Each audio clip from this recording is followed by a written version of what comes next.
नमस्कार, कंज्यूमर अड्डा में आपका स्वागत है। मैं हूं मनोज श्रीवास्तव और आज हम बात करने वाले हैं जीएसटी 2.0 से पहले एक कार परचेजिंग गाइड की तरह।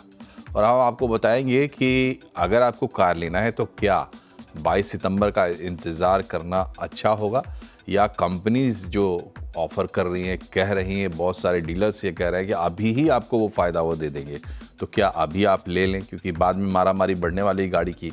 तो वो लोग कह रहे हैं कि जो पसंद का आपको मॉडल चाहिए या जो कलर चाहिए वो इस वक्त मिल जाएगा, तो अभी ही चले जाएं और जाके ले लें।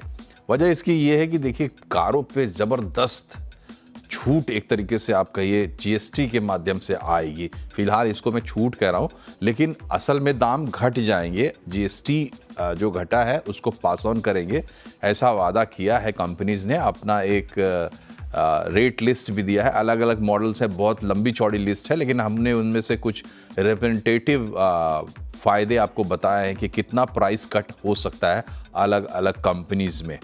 और फिर कंपनीज के मॉडल्स में भी आप देख सकते हैं कि मारुति की गाड़ियों में कितना कट होगा, तो ये आपको आजकल अखबार वगैरह में भी दिख रहे होंगे। बड़ा सवाल इस वक्त यही है कि क्या 22 सितंबर का इंतज़ार करें या उससे पहले ही गाड़ी ले लें, नंबर एक।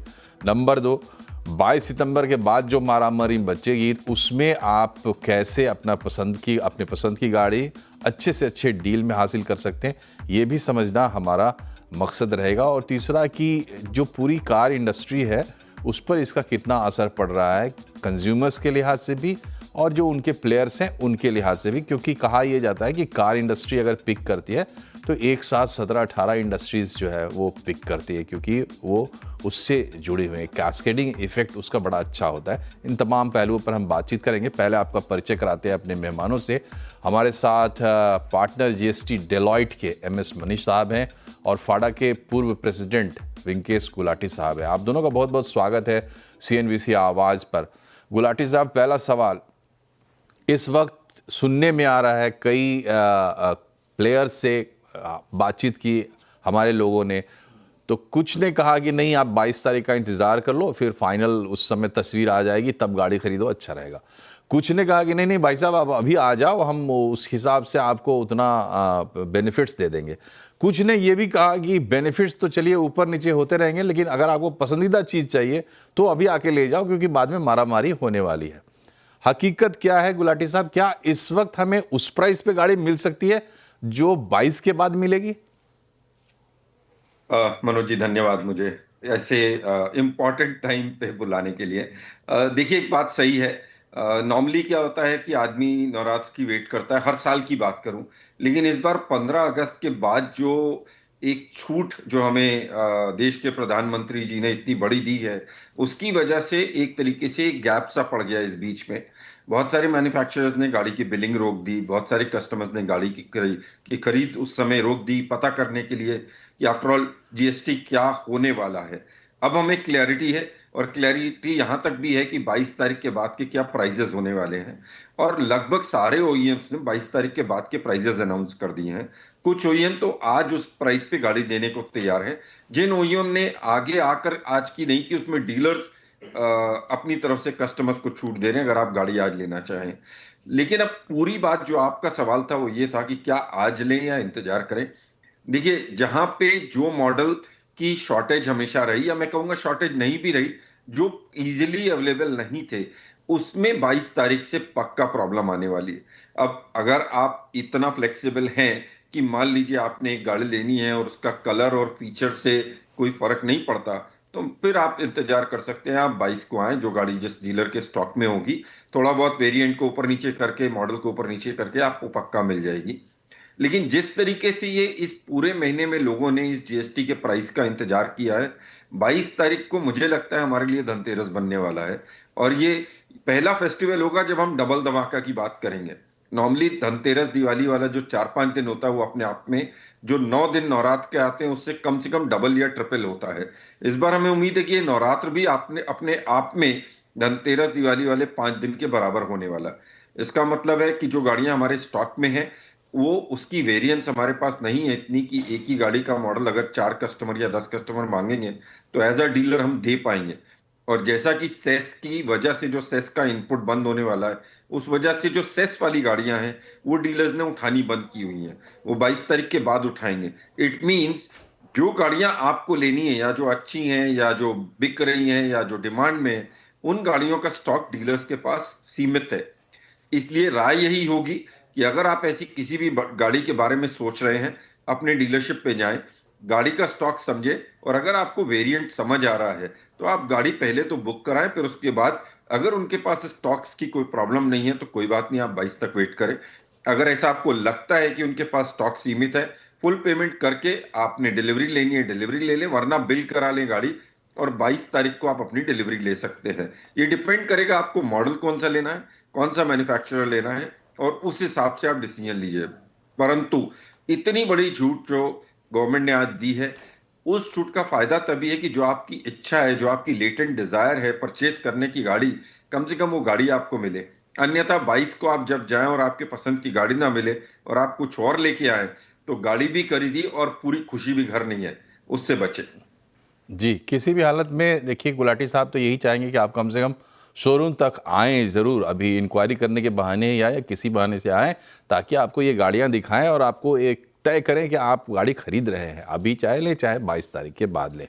बहरहाल, मनीष साहब ये बताइए कि क्या अब पूरी तरह क्लैरिटी है, ऑटो सेक्टर की हम बात कर रहे हैं, और ये आपको क्या लगता है, आपका सेंस क्या कहता है कि ये जो पास ऑन करने की बात कर रही है, जो प्राइसेस ये लोग बता रहे हैं, इसमें पूरा बेनिफिट पास ऑन हो रहा है कस्टमर को, या ये एक प्रोसेस के तहत धीरे धीरे हम देखेंगे कि आगे चीज़ें कैसे अनफोल्ड करती है? अभी सिर्फ 22 सितंबर का ही सिनारियो हमारे सामने है।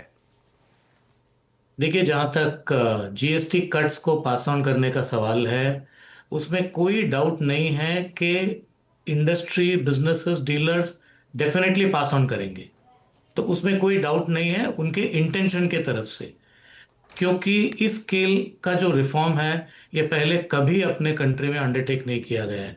भारत में ये पहली बार हम देख रहे हैं इस पैमाने पर price reduction due to tax cuts आ रही है।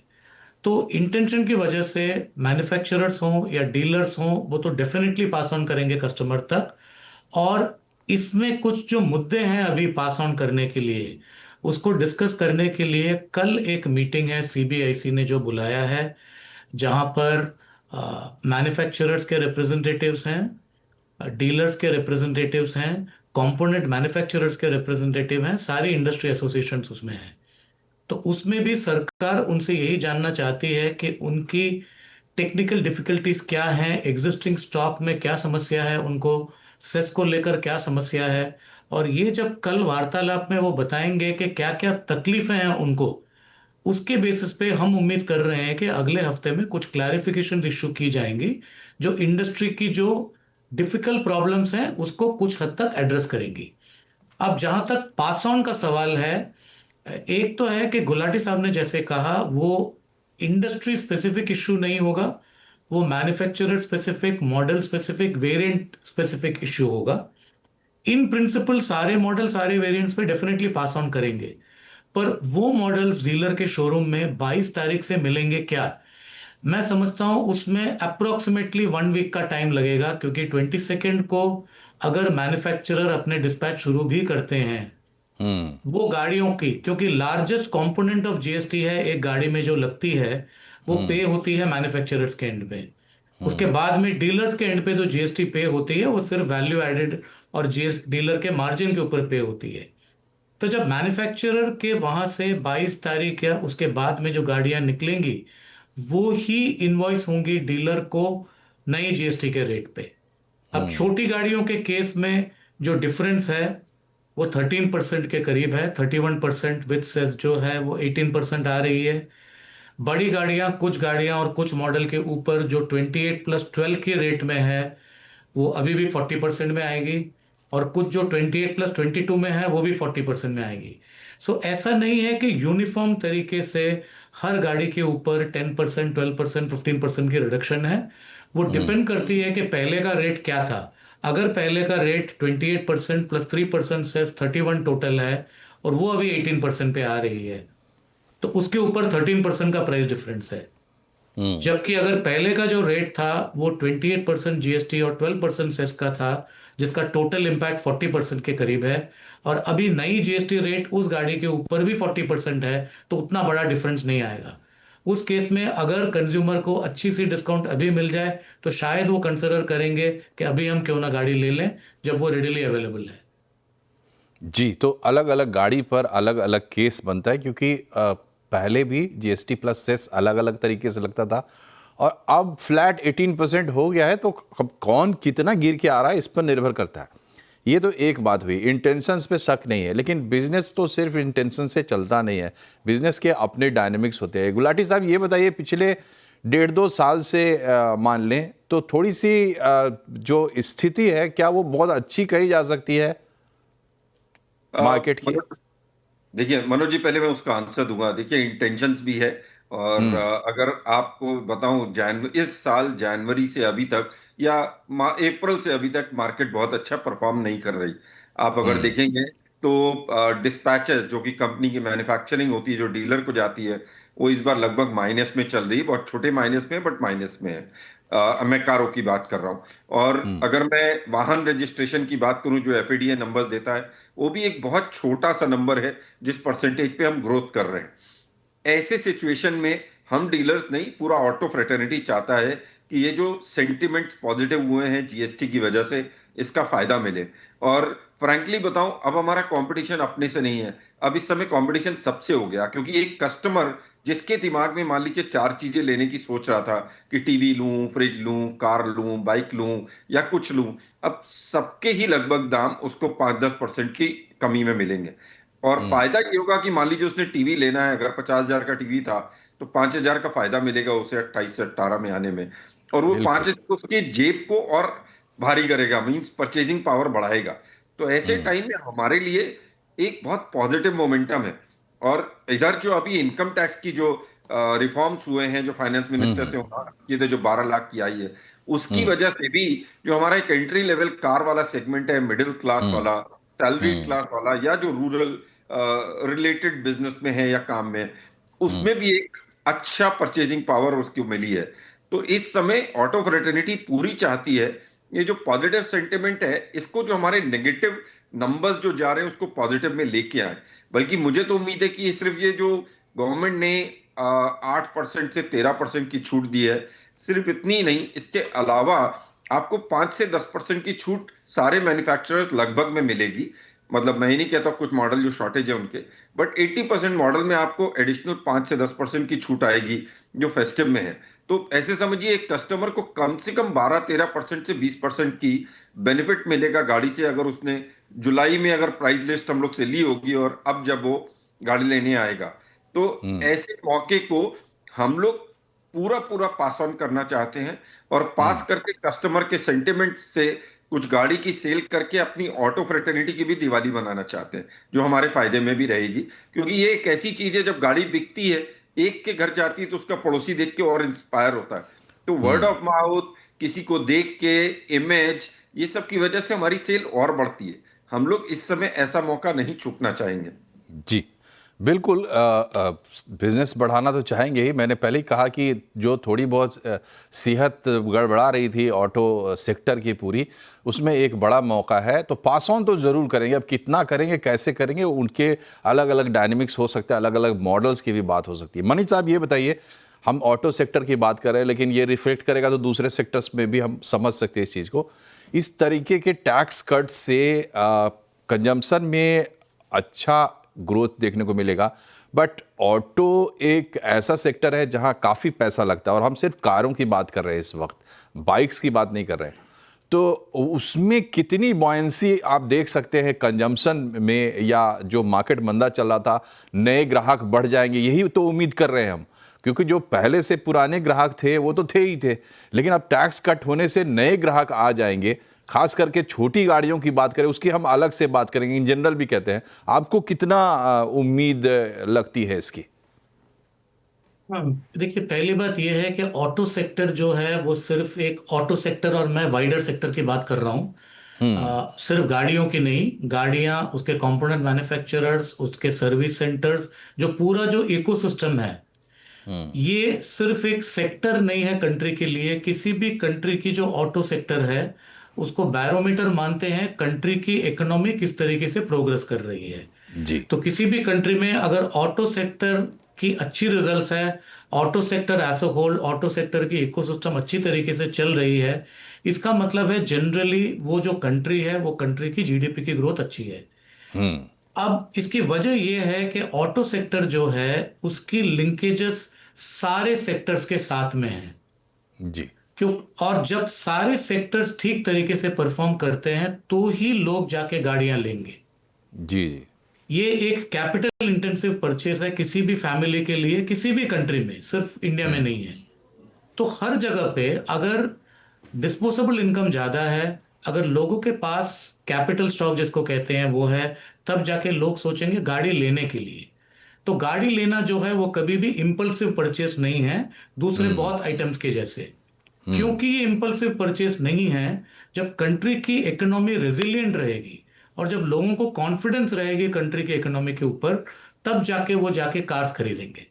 इसलिए ऑटो सेक्टर की अगर अच्छी स्थिति हो जाती है तो इससे दो मतलब निकलते हैं। एक तो है कि ये ऑटोमोबाइल सेक्टर का जो ओवरऑल लिंकेज है, पूरा जो सेक्टर है, इकोसिस्टम जो है, वो अच्छा चलेगा और उसकी वजह से काफी एम्प्लॉयमेंट जनरेशन भी होगा, जीडीपी ग्रोथ भी होगा। दूसरा है इसकी जो डाउनवर्ड लिंकेज है, वो ये इंडिकेट करती है कि बाकी सारे जो अर्निंग सेक्टर्स हैं, चाहे वो एग्रीकल्चर हो, माइनिंग हो, सर्विसेज हो, वो सारे सेक्टर भी अच्छी तरीके से चल रहे हैं, जिससे ऑटो सेक्टर का डिमांड आ रहा है।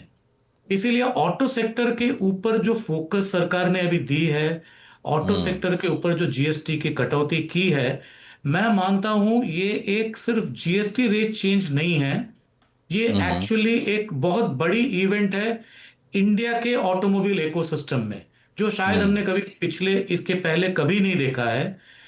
अफोर्डेबिलिटी तो एक चीज है, पर अफोर्डेबिलिटी के साथ में प्रोपेंसिटी टू कंज्यूम होनी चाहिए, और प्रोपेंसिटी ओके। टू कंज्यूम ही अभी टेस्ट होगी दशहरे से दिवाली तक। जी, तो प्रोपेंसिटी टू कंज्यूम मतलब आपके पास ये इच्छा है, आपके पास एक शक्ति भी है कि आप किसी चीज़ को परचेज करने के बारे में सोच रहे हैं और आप वो रिफ्लेक्ट करें। मनीष साहब ये कह रहे हैं कि अब ये एक ऐसा इवेंट है जिसमें अगर प्रोपेंसिटी टू कंज्यूम दिख जाए इंडिया में तो बड़ी अच्छी बात होगी। वैसे रेटिंग एजेंसीज जो है वो भी ग्रोथ हमारा अनुमान बढ़ा रही हैं, तो ग्रोथ में भी जो एक स्लगिशनेस देखने को मिल रही थी, उम्मीद है कि अब वो पिक करेगी, तो बड़ा ही एक क्रूशियल मोमेंट है। लेकिन सवाल यही है कि सिर्फ अच्छे सपने देखें, लेकिन हकीकत क्या है उसको भी देखें। छोटी गाड़ियों की बात जरूर करेंगे, लेकिन एक छोटे से ब्रेक के बाद बने रहिए हमारे साथ।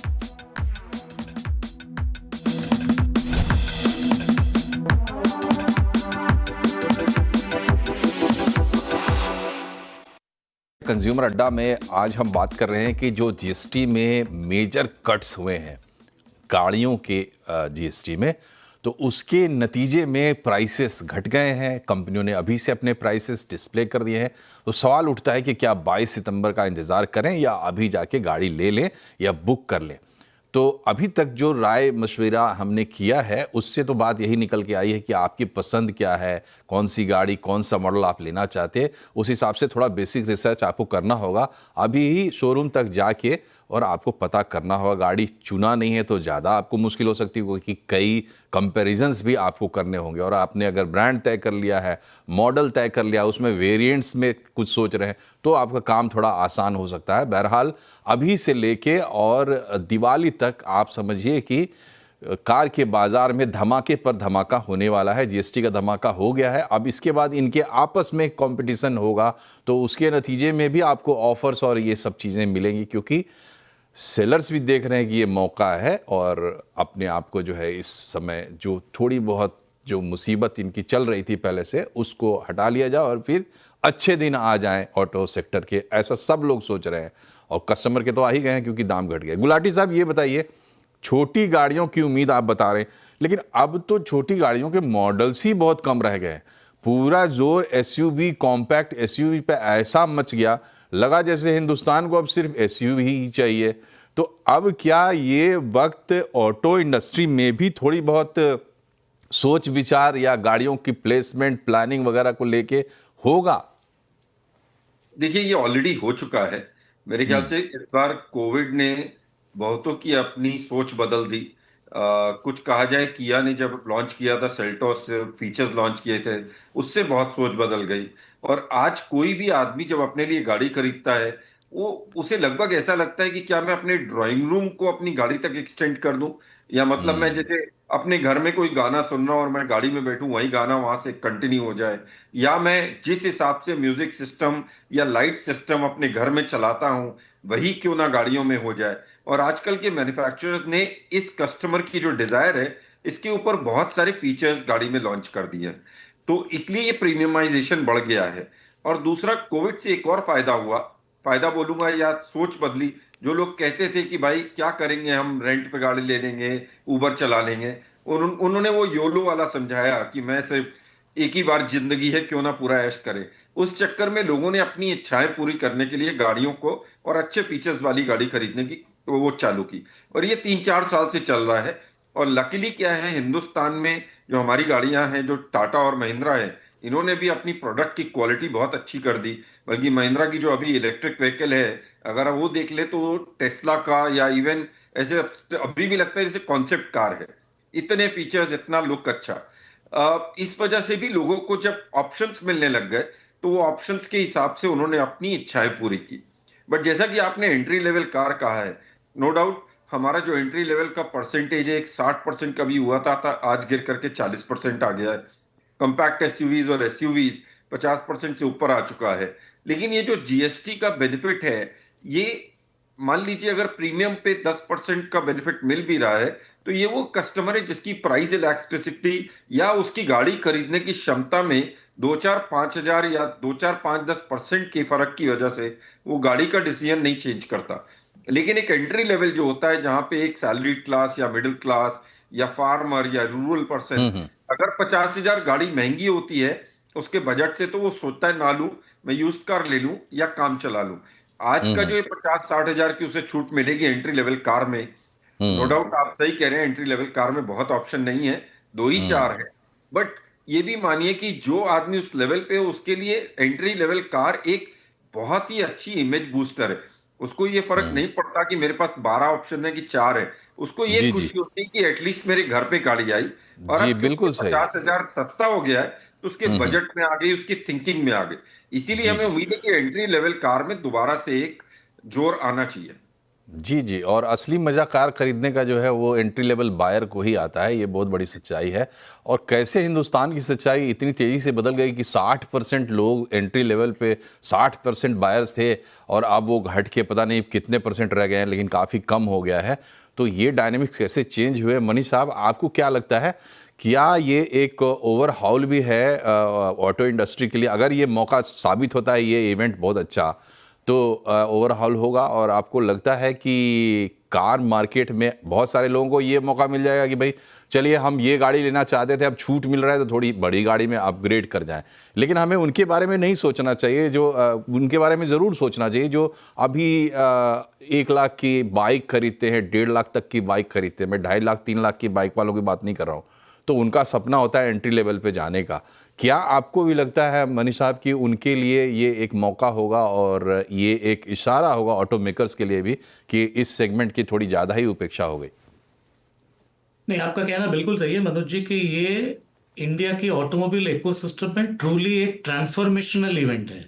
ये नॉर्मल इवेंट नहीं है। ये पहले जैसे हर साल एक्साइज ड्यूटी की कटौती होती थी, कभी वैट का रेट चेंज हो जाता था, ये वैसी वाली टैक्स की इवेंट नहीं है। ये पूरी ऑटोमोबाइल इकोसिस्टम के लिए ट्रांसफॉर्मेशनल इवेंट है। और ये हम्म। ट्रांसफॉर्मेशनल इवेंट जब हुई है, इसमें से दो तीन नतीजे आ सकते हैं। एक तो हम्म। है कि आपने जैसे बिल्कुल सही बताया, प्रीमियमाइजेशन के ऊपर बहुत फोकस हो जाएगा। हम्म। और हर हर व्यक्ति यही चाहेगा कि मैं जो प्लान कर रहा था उससे एक स्तर ऊपर जाऊं या नेक्स्ट स्तर ऊपर जाऊं, मैं दूसरा वेरिएंट लूं या दूसरा कोई मॉडल ले लूं या और कोई फीचर्स ले लूं उसमें। सो प्रीमियमाइजेशन तो डेफिनेट होगा इसमें। दूसरा और बहुत इंपॉर्टेंट फैक्टर इसमें यह है कि इसमें एक बहुत बड़ी फील गुड फैक्टर आ गई है पूरी इकोनॉमी में। जी और जी वो जी। सिर्फ और ऑटो सेक्टर में जो फील गुड फैक्टर आई है, वो हम्म। सिर्फ ऑटो सेक्टर की वजह से नहीं आ रही है, वो ओवरऑल हम्म। आप अगर देखेंगे सब जगह में। जी तो जी, हर फैमिली की जो बजट है उसमें ठीक अभी है। कटौती हुई है, एक्सपेंडिचर ठीक कटौती है हुई मनीष है। साहब, तो हम भी दुआ करते हैं कि जो बातें आप कह रहे हो वो सच साबित हो और एक नई उड़ान यहाँ से हम लें, क्योंकि ऑटो सेक्टर, ऑटो ही नहीं है, सभी जगह जीएसटी कट्स हुए हैं, जनरल हुए हैं और अच्छे संकेत आ रहे हैं इकोनॉमी पर भी। गुलाटी साहब को, आपको तो अलग से शुभकामना कि double Diwali, double festive season हो आपके लिए। और हम उम्मीद करते हैं कि सब कुछ वैसे ही होगा जैसे हमने बातचीत की। और एक टिप दर्शकों को ये भी है कि देखिए, ये जो जीएसटी घटा है 22 सितंबर ड्यू डेट है, वहां से शुरू होगा, लेकिन ये कब तक चलेगा आप कह नहीं सकते। डायनेमिक्स कभी भी चेंज हो सकते हैं, बिजनेस इन्वायरमेंट है, इकोनॉमी है, इसके बारे में कोई भविष्यवाणी नहीं होती। जो सामने जो है उसका फायदा अगर उठाना हो तो हिचकिचाएं नहीं, जरूर उठाएं। कार्यक्रम में फिलहाल इतना ही। नमस्कार।